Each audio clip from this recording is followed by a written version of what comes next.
Hello and welcome. My name's Cole, and today we're going to be reviewing Doom Eternal, released March 20th, 2020 from ID Software, Panic Button Games, and Bethesda.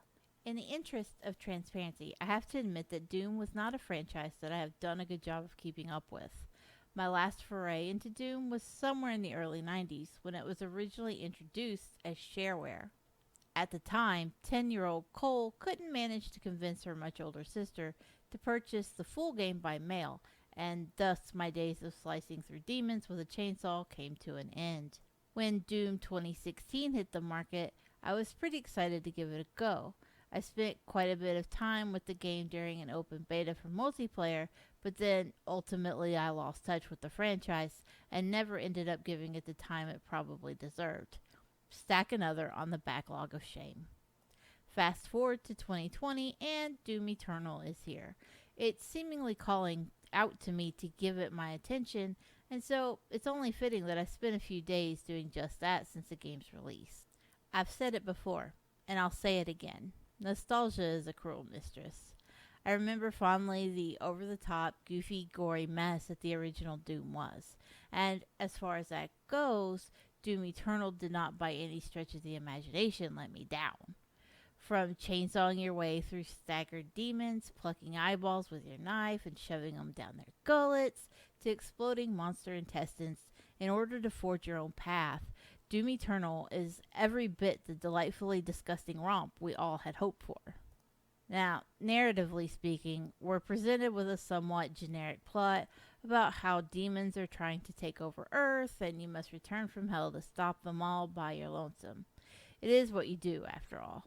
The hows and whys of what you're doing in Doom Eternal are nowhere near as important as the what, and the what is copious amounts of gruesome destruction laid over a very heavy metal soundtrack.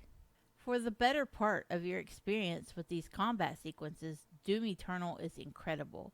You have a delightful array of weaponry, from shotguns to plasma rifles to rocket launchers, each of which can be modified. Choosing your modification is as easy as pressing the D-pad to equip the one you want and then holding left trigger to activate it. The downside is that by mapping modifications to the left trigger, the developers have left no configuration that allows for aiming down sight, and thus they have opted to just forego using ADS altogether. That alone is enough to frustrate classically trained first-person shooter fans. We've had it drilled into our heads over the years that hip firing destroys your accuracy, leaving you spraying bullets around all willy-nilly. That's all well and good in a game where ammo is plentiful, but in an effort to make an already difficult game even harder, the developers for Doom Eternal have decided to shoehorn in some resource scarcity for what feels like no good stinking reason. Nothing puts a dampener on a flesh-squelching good time like coming face to face with a demon and finding out your chainsaw is out of fuel. Except, well, there is one other thing that hangs over Doom Eternal like a wet blanket. Remember what I said earlier about nostalgia? It bears repeating here. Because for the life of me, I do not remember slow, cumbersome platforming sequences in the original Doom. Maybe that was a limitation of the technology at the time. Maybe it's a limitation of my brain power to remember today. Either way, Doom Eternal likes nothing better than to reward your demon-murdering ways by slowing down the game's overall pace to a standstill so it can force you to climb and clamber over its impressively vertical landscape. If these platforming sequences were for nothing more than a test of patience for those who wanted to find the obscene amount of secrets and upgrade points hidden around the world, that'd be reasonable. But they flat out require the player to either stop what they're doing and trace their way around the arena looking for walls that can be grabbed or bars that can be swung from in order to reach important story progressing objective points. There's rarely checkpoints midway through these platforming challenges, so should a player fall to their death, they're typically respawned at the beginning to start their hell trek over and over again. Those upgrades, by the way, they're your collectibles in Doom Eternal, and there are no shortages of them. from extra lives and codex pages to at least 4 different upgrade currencies, there's plenty to keep you plugging around the map.